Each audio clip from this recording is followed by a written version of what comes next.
La telaraña universal. Armando Torres. Prólogo por Juan Yolistli. Yo ya llevaba muchos años sin saber nada al respecto de Armando. Dudaba en ir a visitarlo porque la última vez que nos encontramos, él me dijo: "No me busques, yo te busco".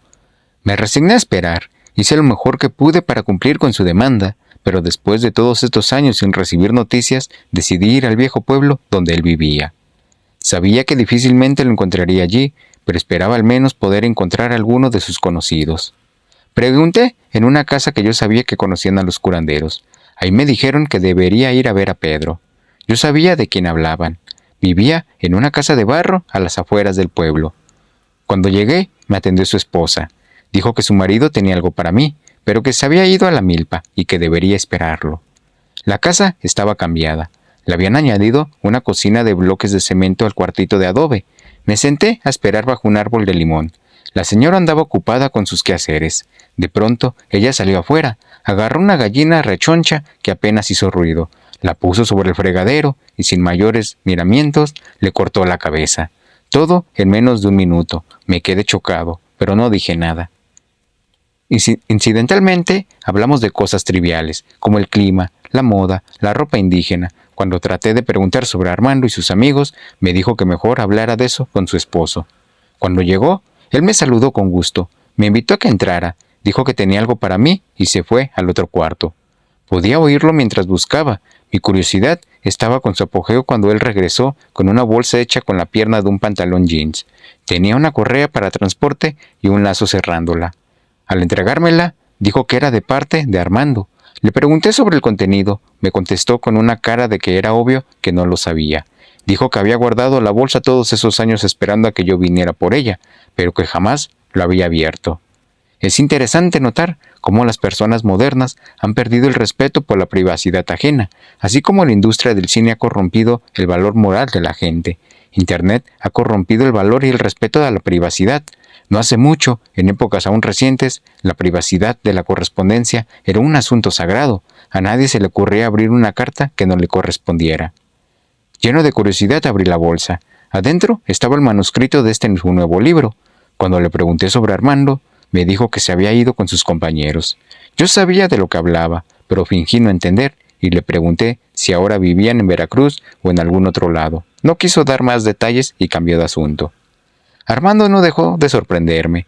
Una vez él me visitó en un sueño y me dijo cosas que después resultaron ser ciertas. Dadas sus reiteradas negativas, yo no creí que él publicara nada después de su último libro, El secreto de la serpiente emplumada. Y ahora sale con estas nuevas y desconcertantes revelaciones. Al leer el manuscrito, que venía todo fuera de orden, me deparé con temas que de verdad me conmovieron hasta mis cimientos. La dificultad mayor consistió en que el manuscrito era en verdad partes de varias obras sin concluir. En esta entrega, él hace el mundo de los nahuales mucho más comprensible para nosotros al revelar detalles íntimos de sus comportamientos, creencias y tradiciones. En este punto, quiero hacer una regresión sobre una plática que tuve con Armando años atrás. Sostuve que las tradiciones, aunque son de ayuda, también pueden ser un gran estorbo, le dije y aún lo creo. En mi opinión, las tradiciones, llamen como se llamen, son cadenas mentales, energéticas y hasta físicas, ya que en muchas ocasiones obligan a las personas a portarse como unos idiotas. Si no me creen, fíjense nada más en cómo se visten los fieles de las diferentes creencias. Ahí están todas esas jerarquías cristianas, judía, budistas, muemetanas, etc. Cada uno defendiendo su bandera, se matan entre sí por sus disputas ideológicas, y creo que sería imparcial de mi parte si en esa bola yo no incluyera también a los brujos y hechiceros. Me recuerdo cómo Castañeda a veces se ponía a cantar burlonamente las cantilenas de los chamanes y decía abiertamente que eran todos unos babosos. Y de verdad, no es para menos. Después de conocerlos y ver lo que hacen, uno se da cuenta de que están atrapados en sus tradiciones y rituales al igual que todos los demás. ¿Cómo resolver este problema? Como investigadores objetivos, solo nos queda ser honestos con nosotros mismos y aplicar el método de eliminación a través del reconocimiento y comparación. Para mí, después de lo que me pareció ser toda la vida, he decidido apartarme de todo tipo de tradiciones. ¿Acaso lo único que tomé prestado es el método de la experimentación? Solo creo en lo que experimento por mí mismo. Todo lo demás son para mí cuentos de poder. Es cierto que algunas tradiciones ayudan a mantener a uno en buena forma física, cuidan la salud y ayudan a uno a conservar el equilibrio mental y energético. Pero mi argumento es que uno puede hacer lo mismo por sí solo. A través de la disciplina y la fuerza de voluntad, uno puede sacar de cada sistema únicamente aquello que le conviene y de esa forma evadir los compromisos ideológicos. Así, uno es libre. Las tradiciones demandan un alto precio de nosotros, a cambio de guía y beneficios, que otorgan, nos roban la libertad. De ahí solo nos queda la rígida manera de pensar y actuar de dichas estructuras o tradiciones. Como dije, algunos incluso tienen que salir por ahí a pregonar su fe, arrastrando con ridículas vestimentas y ornamentos. ¿Qué tan válida puede ser una fe que no construye nada y que no te hace feliz? Sin embargo, a nosotros solo nos queda callar y respetar la manera de ser de los demás, aun cuando no estamos de acuerdo con sus ideas. En esta carrera, cada quien apuesta a su caballo. En este juego de creencias y métodos nos jugamos nuestra vida y nuestra libertad. Por eso es tan imperativo escoger sabiamente. Desde que estamos apostando todo por lo todo, el respeto por la lucha ajena es la única medida digna de conducta, no solo para guerreros, sino que para cualquiera. Tengo un gran respeto por la simplicidad de Armando y sus amigos, aunque algunos de ellos resulten ser demasiados estrictos para mi gusto, y es mi opinión que del fanatismo no se saca nada bueno. Lo sé porque he visto cómo muchos religiosos se convierten al nahualismo, como si este fuera una religión más. Luego siguen con los mismos patrones que han aprendido de alejar, discutir y pregonar su nueva fe. Es como si tuvieran la necesidad de reafirmar sus creencias tratando de convencer a otros. Es una lástima ver cómo los fanáticos hacen tanto ruido en foros y redes sociales. He oído comentarios de gente seria que al buscar información sobre el tema se deparan con tamaño escándalo en la red y terminan por creer que eso es el nahualismo. En consecuencia, deciden apartarse de la búsqueda. Así actúan los fanáticos, sin considerar que sus actos no solo ensucian el nombre que heredaron de sus familias, sino que actuando de esa forma también se alejan del espíritu. La realidad es que, por la necesidad de llamar la atención, estos fanáticos dan tales demostraciones públicas de descaradas explosiones de ego que al final se quedan como palo de gallinero, porque así como se presentan es como serán recordados por la posteridad. Al comentar con Armando ese aspecto de algunos de sus cuates, él me dijo que no se podía juzgar a alguien por dar su máximo impecable. No me gustó la respuesta, pero no le dije nada. Me quedé callado por largo tiempo. Era cierto, no había por qué juzgar a los demás, pero yo no me sentía satisfecho. Seguía rumiando el asunto, quería discutir. Fue entonces cuando sentí como un estallido en mi cabeza. Fue como si prendiera una luz enfrente a mis ojos. Comprendí que no importarse con lo que dicen o hacen los demás es una efectiva manera de ahorrarse toneladas de energía. Desde entonces lo he practicado lo mejor que he podido y puedo atestiguar que sí, da resultado. Sin embargo, también he hallado que ese procedimiento tiene un efecto colateral. Platiqué al respecto con Armando y él me confirmó que si llevado hasta sus últimas consecuencias, esta práctica inevitablemente lleva a uno a aislarse, lo que implica quedarse solo. Dijo que sin embargo la ventaja por otro lado era que eso aceleraba el proceso de perder la forma humana. Me advirtió que cuando esto me ocurriera, lo mejor era olvidarme del mundo, porque entonces se vuelve aún más difícil tener o mantener una relación con la gente. Otra vez le expresé mi opinión. Le dije que el brujo que decide hacer públicas sus experiencias como lo hizo Carlos o como él mismo lo hacía, debe estar preparado para ser atacado y servir como objeto de burla por parte de aquellos que no saben nada de esto, ya que, para quienes no han vivido esas experiencias, los cuentos podrán sonar como mentiras. Sacudió la cabeza en señal de estar de acuerdo conmigo, y dijo que solo aquellos que hayan despegado un mínimo de su propia imagen y logrado un momento de silencio interno podrían entender. Acrecentó, refiriéndose a los libros, que ningún esfuerzo es en vano. Dijo que de seguro muchas semillas caerían en suelo pedregoso, pero que algunos caerían en suelo fértil, y que si el mensaje sirviera para ayudar, aunque fuera uno solo, entonces todo el esfuerzo habría valido la pena. Otro tema que abordamos es por qué unos tienen la suerte de ser parte de un grupo de brujos, o familia, como llaman ellos, mientras otros estamos condenados a ser pájaros solitarios. Tal vez para siempre. Le dije esto en un tono medio de queja, incluso de resentimiento. Él se rió y me amenazó con darme un puñetazo. Me hizo una broma que entendí muy bien. Creo que la pérdida de la forma humana es la que hace que los brujos sean así como son. Incluso he escrito un poema para tratar de expresar ese sentimiento. Pájaro errante y solo, que persigue el imposible sueño, sin importar la distancia que tenga que volar. Esto ocurrió en un tiempo en que creía haber perdido mi oportunidad de pertenecer al mundo del Nahual. Fue entonces cuando Armando me aconsejó a que me hiciera responsable por mi propia lucha. Así lo he hecho desde entonces. Hacerme responsable por mis decisiones me ha ayudado a asumir el control de mi vida. Sin embargo, las señas no llegan, así que sigo mi camino como un pájaro solitario. Congruente con mi palabra, he invertido de mis propios recursos para dar a conocer los libros que he publicado. Traté honestamente de hacer de esto una profesión con la cual pudiera sobrevivir, pero sin éxito. Además, que este trabajo me ha costado un sinfín de ataques. Hay quienes piensan que es mi obligación regalar el trabajo de los autores. Tal vez, en otro tiempo, la publicación de libros hubiera sido un buen negocio, pero hoy día, con la distribución de copias no autorizadas, los autores se mueren de hambre. Se han cerrado una gran cantidad de editoras. La piratería ha puesto efectivamente la industria de los libros al borde de la extinción. De seguir esta tendencia, será como profetizó Castañeda en una ocasión. En un futuro cercano, lo único que tendremos serán los libros superfluos, escritos por computadoras, que se venden como pan caliente en los aeropuertos y tiendas de autoservicio. Creo que solo quienes logran alcanzar un determinado nivel de conciencia no aceptan la piratería. Últimamente, inspirado en los libros que publiqué, me he dedicado a dar conferencias y cursos para quienes se interesen en experimentar. Eso parece ofender a algunos, es que a lo mejor quisieran que también eso lo hiciera gratis. La verdad es que hago lo que estoy haciendo en un intento de mantenerme ligado al mundo del Nahual. Sé por experiencia cómo es fácil perderse en los laberintos de la vida. Uno asume compromisos que pueden desviar el ímpetu de búsqueda de la libertad, y cuando se dan cuenta, uno está hundido hasta el cuello en el pantano de la cotidianidad, con familias y perros que cuidar y sin ninguna esperanza de salirse. No tener la supervisión necesaria para las distintas etapas conlleva la gran desventaja que es el riesgo de morirse solo durante alguna experiencia muy fuerte. Esto lo he aprendido pagando muy alto precio. El riesgo es real. Si uno tiene que andar en este camino, debe de hacerlo consciente de que el peligro de muerte es latente. Por otro lado, sin embargo, está la ventaja de que al buscar la información y el conocimiento por uno mismo, lo que llamo hacerse responsable del propio camino, libera a uno de las idiosincrasias de los maestros, que en muchos casos exigen ser tratados como seres divinos, y de ahí se vuelve a repetir la historia de siempre. Sé que es posible hacer todo por uno mismo, lo que nos hace falta son aquellos cojones de acero que frecuentemente mencionaba Karl Angas.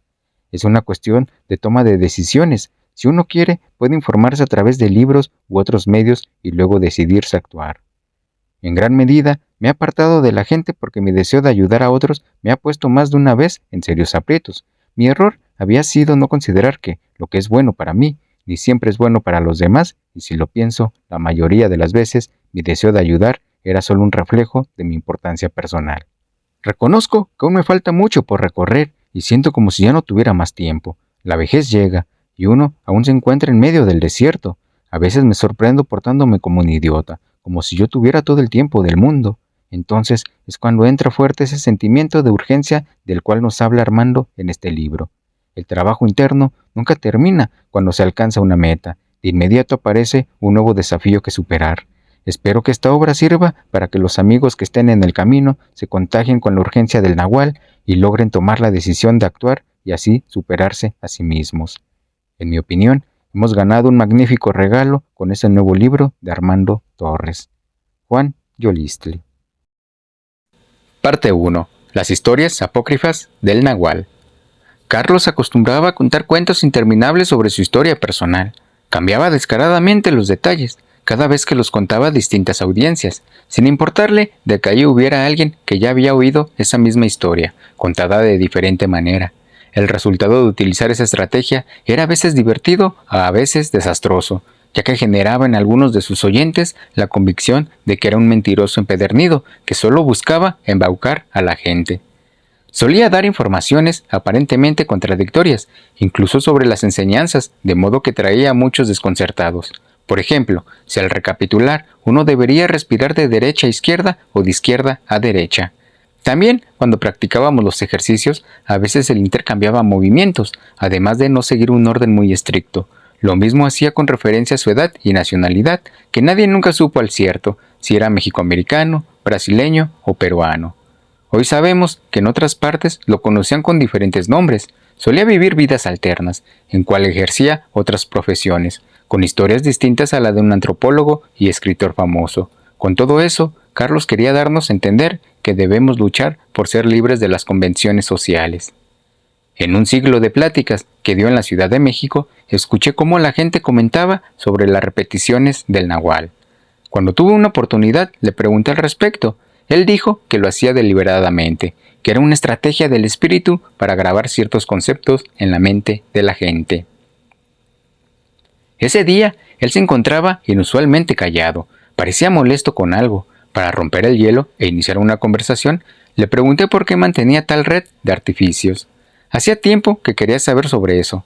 Respondió secamente que todo era parte del entrenamiento que recibió de don Juan. Luego alegó una disculpa y se despidió. Me dejó con la sensación de que al preguntarle sobre ese asunto había hecho algo inapropiado, pero en la siguiente ocasión que nos encontramos, él mismo retomó el asunto, dijo que todo ese procedimiento era parte del arte del acecho, tal como se lo enseñó don Juan. Si uno no está tan rígido y no se toma demasiado en serio, puede disfrutar mucho más de la vida, dijo en un tono de finalidad. Cuando le pregunté, medio en broma, cómo se sentía friendo hamburguesas, él me contó cómo se metía a hacer los trabajos más estrafalarios. Freír hamburguesas no fue nada, hasta de limosnero me he pasado, dijo con una amplia sonrisa. Carlos era un excelente narrador de historias. Tenía el don de mantener a sus oyentes magnetizados por horas con sus pláticas, pero en diversas ocasiones contaba historias que discordaban de lo que había escrito o dicho con anterioridad. Además, hay rumores entre los más allegados al Nahual donde platican detalles de enseñanzas que supuestamente recibieron directamente de él y que son notablemente distintas a las que se han divulgado públicamente. A mí también me tocó atestiguar esto. En nuestras conversaciones me contó historias que nunca supe en qué categoría ponerlas, ya que chocan con las versiones oficial que había contado o escrito en sus libros. Como ejemplo está el cuento de cómo él realmente habría conocido a don Juan Matus. En una conversación, Carlos me dijo que había sido el mismo don Juan quien le había dado la orden de escribir sobre el conocimiento y que por eso fue a estudiar a la universidad. Le interrumpí. Perdón, yo creía que conociste a don Juan precisamente a causa de sus actividades académicas. Se tomó unos instantes antes de responder. Por alguna razón, que entonces no entendí, don Juan me obligó a deformar un poco la historia de nuestro encuentro. Solo he contado una parte de lo que realmente sucedió. En lo fundamental, la versión que he relatado en los libros es correcta, pero él no me dejó mencionar en ese momento algo que hubiera parecido una locura. Nuestro encuentro en la estación de autobuses interestatales no fue casual. Él mismo me había instruido en estado de conciencia acrecentada sobre las circunstancias en que debía involucrarme para llegar a conocerle en el mundo diario.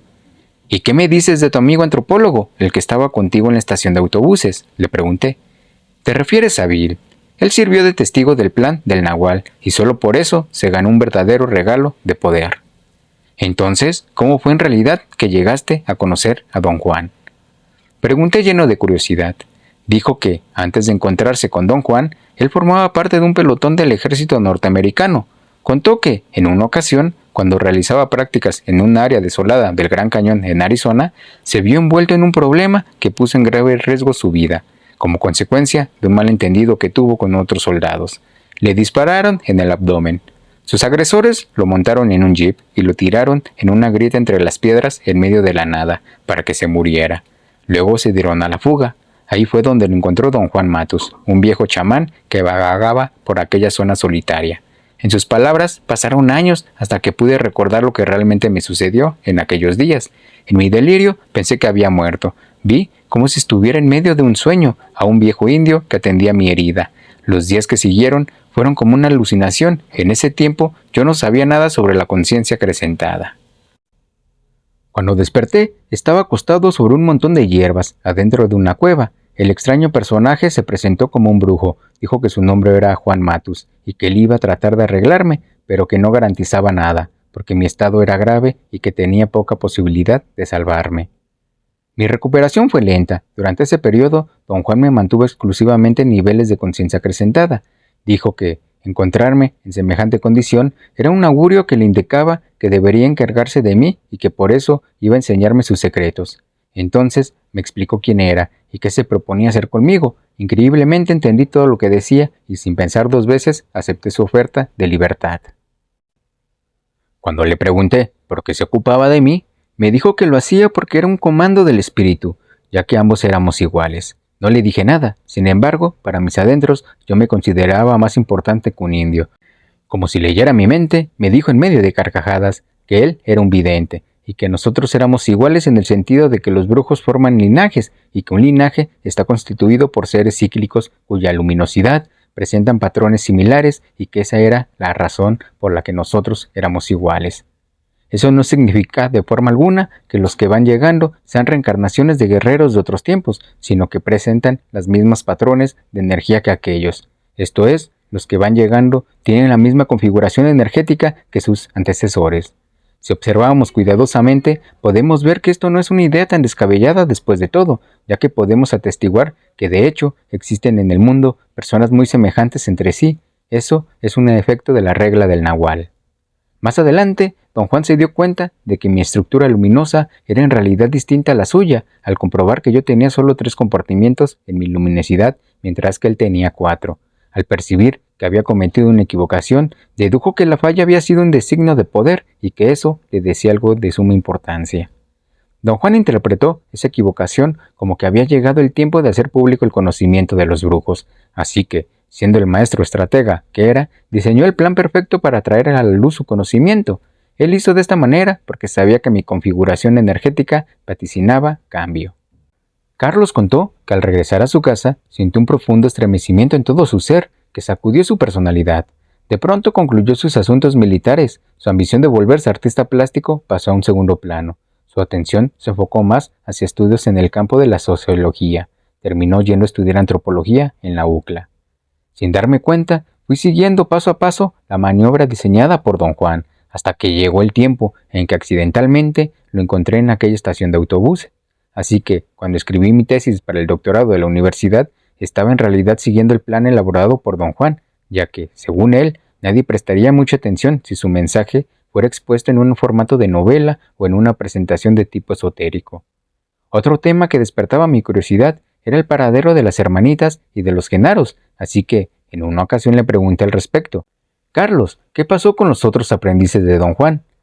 Él pasó las manos por la cara, infló las mejillas y expelió el aire con gran fuerza. Sentí que no debía haberle hecho esa pregunta, pero para mi sorpresa empezó a decirme que estaban bien y que cada uno seguía en la lucha, tomando su mundo como un desafío. Comentó que algunos vivían juntos y otros solos. Me recuerdo que fue entonces cuando él me puso la tarea de que yo mismo debería tomar mi mundo como un desafío. No entiendo, ¿a qué tipo de desafío se refiere?, le pregunté. Cada quien crea sus propios desafíos, contestó. Por ejemplo, en tu trabajo podrías subir por las escaleras en vez de tomar el ascensor, o caminar hasta tu escuela en vez de usar el transporte.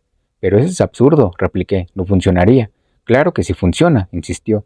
De eso se trata el desafío. Para lograrlo, solo sal de tu casa muy temprano y ya verás que de seguro llegas a tiempo. Como ese maestro de artes marciales que hasta para lavar su ropa tomaba el mundo como un desafío y lo hacía impecablemente. Siguió explicando. Después de la muerte de la gorda, nos entró el desespero y algunos de nosotros huimos al otro lado del mundo. Terminamos en Finlandia. Allá me agarró una hernia que por poco me mata. Tuve que ser operado de urgencias. Entendimos entonces que no había manera de huir del poder, porque éste nos encontraría, sin importar dónde fuéramos. Después de una breve pausa continuó. Rosa y Josefina vivieron aquí, en la Ciudad de México, por varios años. Me quedé muy animado. Quise saber si era posible encontrarlos algún día. Dijo que ya no estaban aquí y que por el momento no sabía al cierto dónde se encontraban. ¿Y los demás integrantes?, pregunté ansioso.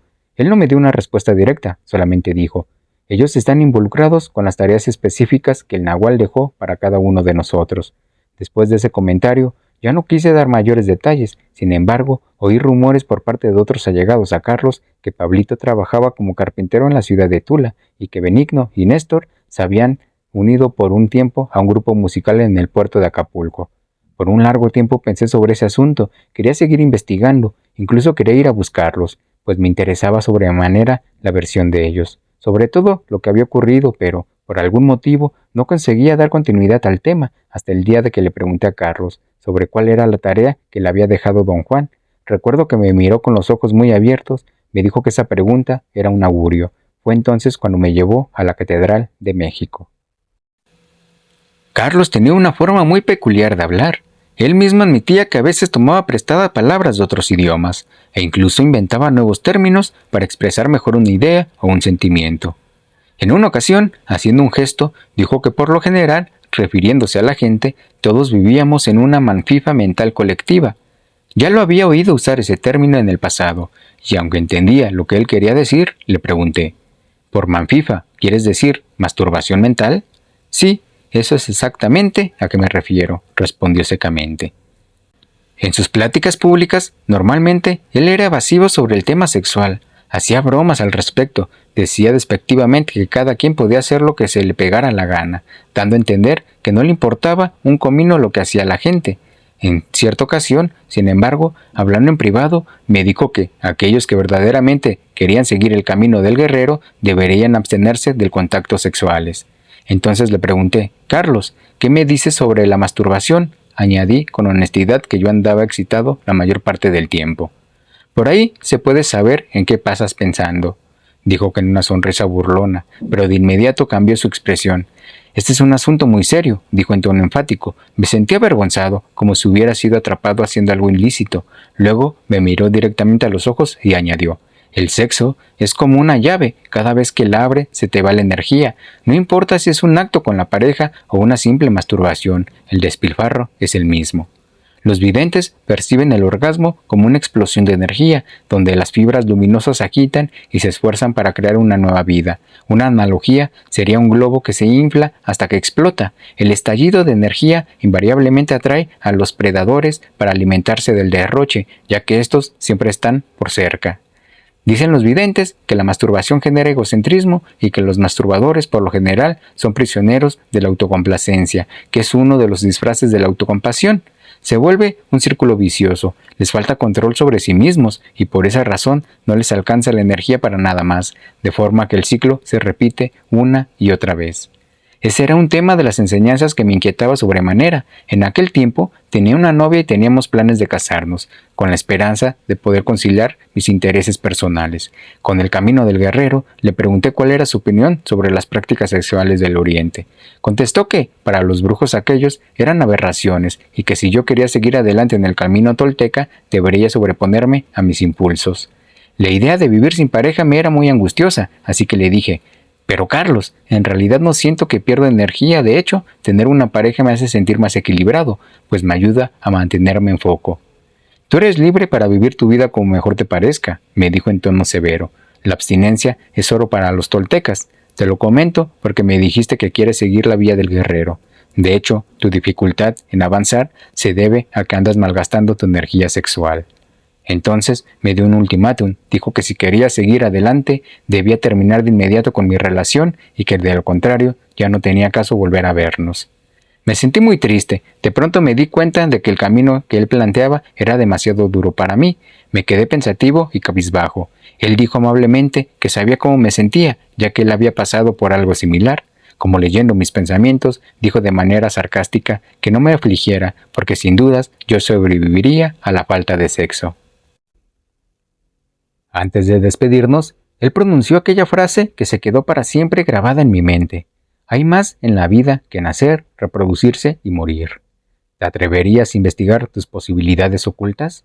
Pasé por un largo tormento. Había una terrible pelea entre mis pensamientos y mi deseo. Por un lado, entendía perfectamente las palabras del nahual, pero por el otro estaba la composición física y emocional que me hacía volver una y otra vez a los brazos de mi amada.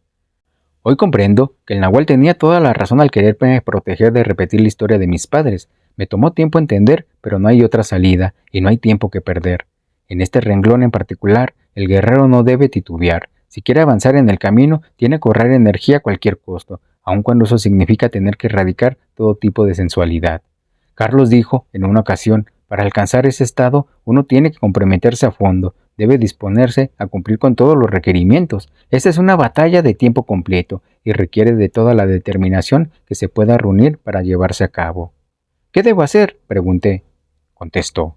Uno empieza por introducir disciplina en su vida. Sin eso no vale la pena ni intentarlo. Luego, con la capacidad de tomar decisiones y llevarlas a cabo, uno alcanza un mayor nivel de energía, misma que abre el camino para las realizaciones aún mayores, como por ejemplo, de tener el diálogo interno, el ensueño y estar consciente de sí mismo. Los brujos son muy cautos en el uso de la energía sexual, pues saben que esa es la verdadera batería que mueve todo. Si uno logra tomar el control sobre los impulsos sexuales, estará libre para hacer todo lo demás. Evito mencionar este tema públicamente porque estoy consciente que el precio a pagar es demasiado alto para la mayoría de la gente, pero para quienes seriamente buscan seguir el camino tolteca no hay otra alternativa, tienen que cargar la batería, pues de lo contrario nunca llegarán a parte alguna. En otra ocasión, hablando sobre ese tema, él dijo que la industria erótica, como los clubes nocturnos, la pornografía y toda la parafernalia sexual que existe, está diseñado por la mente del depredador para mantener al humano en un permanente estado de explotación energética. Lo más increíble es que ni siquiera nos damos cuenta de cómo somos manipulados tan completamente por nuestros captores. En este sentido, nuestra situación no es mucho mejor que la de los pollos. Recuerdo que él acostumbraba a comparar la condición humana con la situación de las aves de corral. Decía que nosotros tenemos gallineros y que los predadores tienen humaneros. Es gracioso ver cómo aquellos que se creen rebeldes actuando al margen de lo que es moralmente aceptado, de hecho solo están siguiendo con los lineamientos que nos han impuesto. La mayoría de las veces, cuando creen que ejercen su libre albedrío, lo único que hacen es obedecer a la programación que los pinches predadores nos han establecido. Así, voluntariamente, les proveen con la preciosa energía. Carlos decía que la verdadera revolución no consiste en defecar sobre la mesa donde comes, sino que estar consciente. Todo lo demás son estupideces inducidas por la mente del volador. Para ellos, nosotros somos las víctimas, totalmente previsibles, fáciles de manipular. Lo que hemos visto es que la gente tiene la energía a la altura de los talones. Eso pasa porque cada vez que se acumula un poquito, esta se siente como deseo sexual, y siguiendo las ordenanzas que nos dejaron, la mayoría de la gente se apresura a realizar actos de drenaje, en pareja o en privado, cuando se ordeñan a sí mismos a través de la masturbación. La razón principal por la que la gente vive invariablemente, siempre con un nivel tan bajo de energía, es en gran medida por su propia culpa, ya que, con ese proceder, se vacían a sí mismos, de modo que son los responsables directos del deplorable estado en que se encuentran. Años más tarde, le traje a colación este mismo tema, debido a que se rumoraba que él mismo era un tremendo conquistador y que se la pasaba en la cama con las mujeres. Sonrió, dijo que eso era una exageración, pero por su sonrisa pude ver que había algo más por detrás, así que insistí en preguntarle al respecto.